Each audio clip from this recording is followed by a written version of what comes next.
ಕಾಂಗ್ರೆಸ್ನ ಕಟ್ಟಾಳು ಹಾಗೆ ವೀರಶೈವ ಲಿಂಗಾಯತ ಸಮುದಾಯದ ಬಹಳ ಮಹಾನ್ ನಾಯಕರಾಗಿದ್ದಂತಹ ಶಾಮನೂರು ಶಿವಶಂಕರಪ್ಪ ಇನ್ನು ನೆನಪು ಮಾತ್ರ ಅವರ ಅಂತ್ಯ ಸಂಸ್ಕಾರದ ಅಂತಿಮ ವಿಧಿವಿಧಾನವನ್ನು ಜರುಗಿಸುವುದಕ್ಕೆ ಎಲ್ಲ ಸಿದ್ಧತೆಗಳಾಗಿರುವಂಥದ್ದು. ಮೆಲ್ನಲ್ಲಿ ಪತ್ನಿ ಸಮಾಧಿಯ ಪಕ್ಕದಲ್ಲೇ ಶಾಮನೂರು ಶಿವಶಂಕರಪ್ಪ ಅವರ ಅಂತ್ಯ ಸಂಸ್ಕಾರಕ್ಕೆ ಸಿದ್ಧತೆ ಜೊತೆಗೆ ಅಲ್ಲಿ ಅವರ ಇಡೀ ಕುಟುಂಬ ನೆರೆದಿರುವುದನ್ನು ಗಮನಿಸ್ತಾ ಇದ್ದೀವಿ. ವೀರಶೈವ ಲಿಂಗಾಯತ ವಿಧಿವಿಧಾನಗಳ ಪ್ರಕಾರ ಈ ಎಲ್ಲ ಅಂತ್ಯ ಸಂಸ್ಕಾರ ಕಾರ್ಯಗಳು ಕೂಡ ಜರುಗಲಿದೆ. ಈಗಾಗಲೇ ಸ್ವಾಮೀಜಿಗಳು ಬಂದಿದ್ದಾರೆ. ಮೆರವಣಿಗೆಯಲ್ಲಿ ಸಾಗಿ ಬರ್ತಾ ಇರುವಂತಹ ಅವರ ಪಾರ್ಥಿವ ದಾರಿಯುದ್ದಕ್ಕೂ ಕೂಡ ಅವರ ಅಂತಿಮ ದರ್ಶನವನ್ನು ಪಡೆಯುವುದಕ್ಕೆ ಜನ ನೆರೆದಿದ್ದಾರೆ.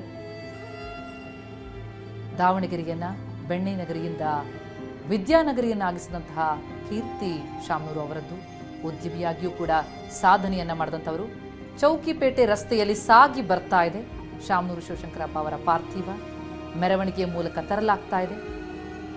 ಇನ್ನೇನು ಕೆಲವೇ ಹೊತ್ತು ಅಂತ್ಯ ಸಂಸ್ಕಾರ ನೆರವೇರಲಿದೆ.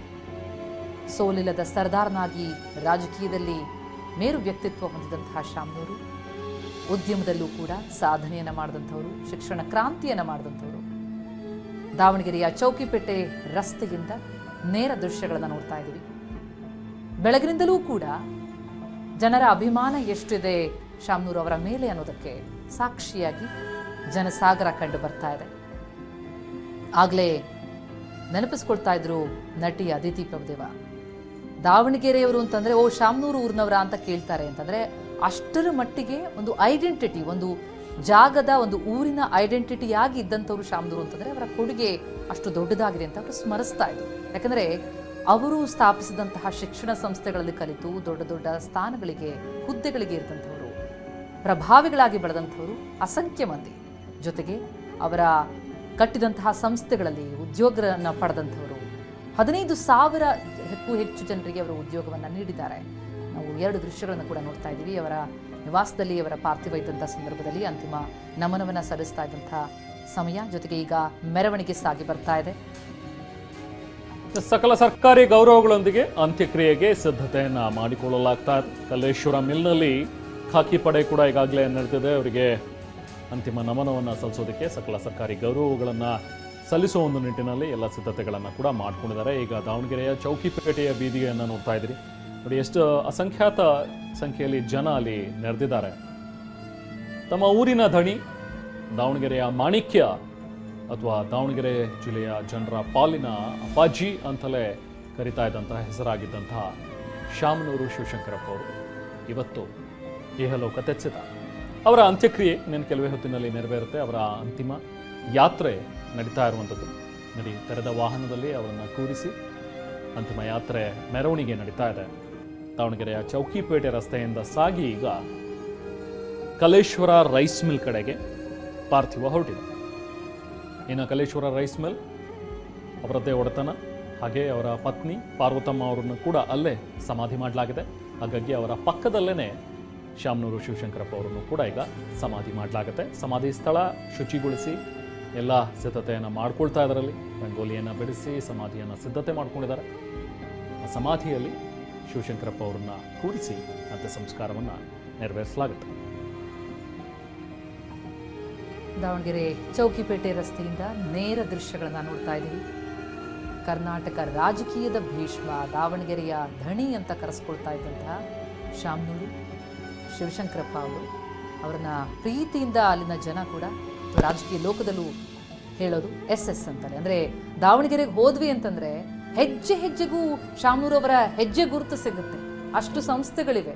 ಶಿಕ್ಷಣ ಸಂಸ್ಥೆ ಇರಬಹುದು. SS ಅಂದ್ರೆ ಸ್ಟೇನ್ಲೆಸ್ ಸ್ಟೀಲ್ ಹೇಗೆ ಫೇಮಸ್, ಅದೇ ರೀತಿ SS ಅಂದ ತಕ್ಷಣ ನೆನಪಾಗೋದು ಶಾಮನೂರು ಶಿವಶಂಕರಪ್ಪ. ಎಸ್, ಅದನ್ನೇ ಪ್ರತಿಯೊಬ್ಬರೂ ಕೂಡ ಸ್ಮರಿಸುವಂಥದ್ದು. ಅಂದ್ರೆ ಆಗ್ಲೇ ನಾವು ಮಾತನಾಡ್ತಾ ಇದ್ವಿ. ಅಂದ್ರೆ ಅದಿತಿ ಅವರು ಹೇಳಿದ ಹಾಗೆ ಆ ಊರಿನ ಒಂದು ಐಡೆಂಟಿಟಿಯಾಗಿ ಶಾಮನೂರನ್ನ ಸ್ಮರಿಸ್ತಾರೆ ಅಂತಂದ್ರೆ ಅವರ ಕೊಡುಗೆ ಅಷ್ಟಿದೆ. ಆ ನಗರದ, ಆ ಊರಿನ ಸ್ವರೂಪವನ್ನ ಬದಲಾಯಿಸಿದಂತಹ ಒಂದು ಶಕ್ತಿ, ಅದಕ್ಕೆ ಬಹುಶಃ ಉದಾಹರಣೆಯಾಗಿ ಅವರು ಕಟ್ಟಿದಂತಹ ಸಂಸ್ಥೆಗಳಲ್ಲಿ ನಿಲ್ಲುತ್ತವೆ. ಜೊತೆಗೆ ಅವರು ಅಗಲಿದಂತಹ ಈ ಸಮಯದಲ್ಲಿ ಅವರ ಪಾರ್ಥಿವದ ಮೆರವಣಿಗೆಯ ಸಂದರ್ಭದಲ್ಲಿ ಸೇರಿರುವಂತಹ ಜನಸಾಗರ ಅದಕ್ಕೆ ಸಾಕ್ಷಿಯಾಗಿ ನಿಂತಿದೆ. ಚೌಕಿಪೇಟೆ ರಸ್ತೆಯಿಂದ ನೇರವಾಗಿ ಅವರ ಪಾರ್ಥಿವವನ್ನು ಮೇಲ್ಜಾಗಕ್ಕೆ ಕರ್ಕೊಂಡ್ಬರಲಾಗ್ತಾ ಇದೆ. ಅಲ್ಲಿ ಅವರ ಪತ್ನಿಯ ಸಮಾಧಿಯ ಪಕ್ಕದಲ್ಲೇ ವೀರಶೈವ ಲಿಂಗಾಯತ ಸಂಪ್ರದಾಯದಂತೆ ವಿಧಿವಿಧಾನವನ್ನು ಜರುಗಿಸಿ ಅಂತ್ಯ ಸಂಸ್ಕಾರವನ್ನು ನೆರವೇರಿಸಲಾಗುತ್ತೆ. ಅದಕ್ಕೆ ಸಕಲ ಸಿದ್ಧತೆಗಳಾಗಿವೆ. ಸರ್ಕಾರಿ ಗೌರವವನ್ನು ಕೂಡ ನೀಡಲಾಗುತ್ತೆ. ದಾವಣಗೆರೆಯಲ್ಲಿ ಶಾಮನೂರು ಪಾರ್ಥಿವದ ಮೆರವಣಿಗೆ ನಡೀತಾ ಇದೆ. ಅಂತಿಮ ಯಾತ್ರೆಯಲ್ಲಿ ಸಾವಿರಾರು ಜನ ಕೂಡ ಭಾಗಿಯಾಗಿದ್ದಾರೆ. ನಾವೀಗಷ್ಟೇ ದೃಶ್ಯಗಳನ್ನು ಕೂಡ ನೋಡ್ತಾ ಇದ್ವಿ. ರಸ್ತೆ ಉದ್ದಕ್ಕೂ ಕೂಡ ಅಭಿಮಾನಿಗಳು ಪುಷ್ಪಾರ್ಚನೆಯನ್ನು ಮಾಡಿದ್ದಾರೆ. ನಮ್ಮ ಪ್ರತಿನಿಧಿ ಸುನೀಲ್ ಕೂಡ ಮಾತನಾಡಿಸ್ತಾ ಇದ್ರು. ರಸ್ತೆಗಳಲ್ಲಿ ನಿಂತಿರುವಂತಹ ಜನ ಕೈಯಲ್ಲಿ ಹೂ ಹಿಡ್ಕೊಂಡಿದ್ದಾರೆ. ಶಾಮನೂರು ಶಿವಶಂಕರಪ್ಪ ಅವರಿಗೆ ಕೊನೆಯದಾಗಿ ನಾವು ವಿದಾಯವನ್ನು ನೀಡಬೇಕು ಅಂತ ಹೇಳಿ ಆ ಪುಷ್ಪಾರ್ಚನೆಯನ್ನು ಮಾಡ್ತಾ ಇದ್ದಾರೆ. ಕೆಲವೊಂದಷ್ಟು ಜನ ಭಾವಪೂರ್ಣ ವಿದಾಯ ನೀಡಿದ್ದಾರೆ, ಕೆಲವೊಂದಷ್ಟು ಜನ ಅಶ್ರು ತರ್ಪಣವನ್ನು ಕೂಡ ನೀಡಿದ್ದಾರೆ. ಸಾಕಷ್ಟು ಜನ ಕಣ್ಣೀರು ಹಾಕಿದ್ರು ಇವತ್ತು. ಯಾಕೆ ಅಂತ ಹೇಳಿದ್ರೆ ಅದು ಶಾಮನೂರು ಶಿವಶಂಕರಪ್ಪ ಅವರಿಂದ ಸಹಾಯವನ್ನು ಪಡೆದಂಥವ್ರು ಅಸಂಖ್ಯಾತ ಮಂದಿ. ಒಂದು ಕಡೆ ಹೇಳ್ತಾ ಇದ್ರು, ಒಂದು ಕಡೆ ನಾವು ಕೂಡ ಬೆಳಿಗ್ಗೆ ಓದುವಾಗ ಕೆಲವೊಂದಷ್ಟು ಮಠಮಾನ್ಯಗಳಿಗೆ ಮತ್ತು ದೇವಸ್ಥಾನಗಳಿಗೆ ಅಲ್ಲಿ ಜೀರ್ಣೋದ್ಧಾರ ಅದು ಇದು ಅಂತ ಹೇಳಿದಾಗ ಧನ ಸಹಾಯವನ್ನು ಮಾಡ್ತಾ ಇದ್ದಂತೆ ಶಾಮನೂರು ಶಿವಶಂಕರಪ್ಪ ಅವರು. ಒಂದ್ಸರಿ ಒಂದು ದೇವಸ್ಥಾನಕ್ಕೆ ಹೋದಾಗ ತುಂಬ ಚೆನ್ನಾಗಿದೆಯಲ್ಲ ಈ ದೇವಸ್ಥಾನ, ಇಷ್ಟು ಚೆನ್ನಾಗಿ ಮೇಂಟೈನ್ ಮಾಡಿದ್ದೀರಿ, ತುಂಬ ಚೆನ್ನಾಗಿದೆ ಅಂತ ಹೇಳಿ ಹೇಳಿದ್ರಂತೆ ಅಲ್ಲಿನವ್ರಿಗೆ. ಆಗ ಅವ್ರು ಹೇಳಿದ್ರಂತೆ, ದಣಿಗಳೇ ನೀವೇ ಕೊಟ್ಟು ದುಡ್ಡಿದ್ದು, ನಿಮ್ಮ ದುಡ್ಡಲ್ಲೇ ನಾವು ಈ ಜೀರ್ಣೋದ್ಧಾರವನ್ನೆಲ್ಲ ಮಾಡಿದ್ವಿ, ದೇವಸ್ಥಾನಕ್ಕೆ ಒಂದು ರೂಪರೇಷೆ ಕೊಟ್ವಿ ಅಂತ. ಅವಾಗ ಅವರೇ ಆಶ್ಚರ್ಯ ಆದ್ರಂತೆ, ಹೌದಾ ಅಂತೇಳಿ. ಅಂದರೆ ಅವರು ಕೊಡ್ತಾ ಇದ್ದಂಥ ಅಥವಾ ಅವರು ಸಹಾಯ ಮಾಡ್ತಾ ಇದ್ದಂಥದ್ದು ಎಡಗೈಗೆ ಕೊಟ್ಟರೆ ಬಲಗೈಗೆ ಗೊತ್ತಾಗಬಾರ್ದು ಅನ್ನೋ ರೀತಿಯಲ್ಲಿ ಸಹಾಯವನ್ನು ಮಾಡ್ತಾ ಇದ್ರು. ಎಷ್ಟೋ ಕಡೆ ಸಹಾಯವನ್ನು ಮಾಡಿ ಅವರೇ ಮರ್ತೋಗಿರ್ತಾ ಇದ್ರು ಅನ್ನೋಂಥದ್ದಕ್ಕೆ ಒಂದು ನಿದರ್ಶನಗಳಷ್ಟೇ. ಸೊ ಹೀಗೆ ನೀವು ಸಾಕಷ್ಟು ಸಂಸ್ಥೆಗಳನ್ನು ಹುಟ್ಟುಹಾಕಿದ್ರು ಅನ್ನುವಂಥದ್ರ ಬಗ್ಗೆಯೂ ಕೂಡ ಹೇಳ್ತಾ ಇದ್ರಿ. ಅದು ಬ್ಯಾಂಕಿಂಗ್ ಸೆಕ್ಟರ್ ಆಗಿರ್ಬೋದು ಅಥವಾ ವೈದ್ಯಕೀಯ ಕ್ಷೇತ್ರ ಅಥವಾ ಶಿಕ್ಷಣ ಕ್ಷೇತ್ರ, ಸಾಕಷ್ಟು ಕೊಡುಗೆಯನ್ನು ಶಾಮನೂರು ಶಿವಶಂಕರಪ್ಪ ಅವರು ನೀಡಿದ್ರು. 15,000 ರಿಂದ 18,000 ಮಂದಿ ಅವರದೇ ಶಿಕ್ಷಣ ಸಂಸ್ಥೆಗಳ ಅಥವಾ ಅವರ ಒಡೆತನದ ಸಂಸ್ಥೆಗಳಲ್ಲಿ ಕೆಲಸ ಮಾಡ್ತಾ ಇದ್ದಾರೆ. ಸಕ್ಕರೆ ಕಾರ್ಖಾನೆ ಆಗಲಿ, ಶಿಕ್ಷಣ ಸಂಸ್ಥೆ ಆಗಲಿ, ಯಾವುದೇ ಭಾಗದಲ್ಲಿ 15,000 ರಿಂದ 18,000 ಜನ ಅವರು ಉದ್ಯೋಗವನ್ನು ಕೊಟ್ಟಿದ್ದಾರೆ ಅಂತ ಹೇಳಿದ್ರೆ ಶಾಮನೂರು ಶಿವಶಂಕರಪ್ಪ ಅವರು ಆ ಭಾಗದಲ್ಲಿ ಬಹಳ ನೆಚ್ಚಿನ ನಾಯಕರಾಗಿದ್ದರು. ರಾಜಕೀಯದಲ್ಲೂ ಕೂಡ ಉದ್ಯಮ ವಲಯದಲ್ಲೂ ಕೂಡ ತಮ್ಮದೇ ಆದಂಥ ಛಾಪನ್ನು ಮೂಡಿದಂಥವರು ಶಾಮನೂರು ಶಿವಶಂಕರಪ್ಪ ಅವರು ಈಗ ನೆನಪು ಮಾತ್ರ. ಈಗ ಅವರ ರಾಜಕೀಯ ಪಯಣ ಶುರುವಾಗಿದ್ದು 5 ದಶಕಗಳ ಹಿಂದೆ. ಅಂದರೆ ಅವರು 70ರ ದಶಕದಲ್ಲಿ ನಗರಸಭೆ ಸದಸ್ಯರಾಗಿ, ನಗರಸಭೆ ಅಧ್ಯಕ್ಷರಾಗಿ ಆ ಮೂಲಕ ರಾಜಕೀಯವನ್ನು ಪ್ರವೇಶಿಸ್ತಾರೆ. ಅದನ್ನು ತಾವಾಗಲೇ ವಿವರಿಸ್ತಾ ಇದ್ವಿ. ಬಹಳ ಲೇಟಾಗಿ ಅವರು MLA ಸ್ಥಾನಕ್ಕೆ ಸ್ಪರ್ಧೆ ಮಾಡೋದು.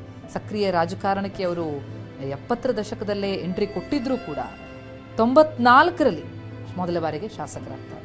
ನಂತರ ಅವರು ಸೋಲಿಲ್ಲದ ಸರ್ದಾರ ಅನಿಸ್ಕೊಳ್ತಾರೆ. ಯಾಕಂದರೆ 6 ಬಾರಿ ಅವರು ಶಾಸಕರಾಗಿದ್ದು, ಜೊತೆಗೆ ಒಮ್ಮೆ ಸಂಸದರು ಕೂಡ ಆಗಿದ್ದು, ಹಾಗೆ ಒಮ್ಮೆ ಸಚಿವರಾಗಿ ಅವರು ತೋಟಗಾರಿಕಾ ಸಚಿವರಾಗಿ ಕಾರ್ಯವನ್ನು ನಿರ್ವಹಿಸ್ತಿದ್ದವರು. ಆ ಸಂದರ್ಭದಲ್ಲೂ ಕೂಡ ಅವರ ಕೊಡುಗೆ, ಅವರ ಸೇವೆ ಅದನ್ನು ಕೂಡ ಇವತ್ತಿಗೂ ಜನ ಸ್ಮರಿಸ್ತಾರೆ. ಹಂತ ಹಂತವಾಗಿ ಅಧಿಕಾರಕ್ಕೆ ಇರ್ತಾ ಅಂತ ಸಾಕಿದಂಥವ್ರು, ತಮ್ಮ ಕ್ಷೇತ್ರವನ್ನು ಕಾಂಗ್ರೆಸ್ನ ಭದ್ರಕೋಟೆಯನ್ನಾಗಿ ಮಾಡಿದಂಥವ್ರು, ಅಜೇಯ ಶಾಸಕರು ಅಂತಲೇ ಪ್ರಸಿದ್ಧ ಆದಂಥವ್ರು, ಸೀನಿಯರ್ ಶಾಸಕ ಅಂತ ಕರೆಸ್ಕೊಳ್ತಾ ಇದ್ದವರು. ಯಾಕಂದರೆ 92ನೇ ವಯಸ್ಸು ಅವರು ಕಳೆದ ಬಾರಿ ಅವರು MLA ಸ್ಥಾನಕ್ಕೆ ಗೆದ್ದಂಥ ಸಂದರ್ಭದಲ್ಲಿ.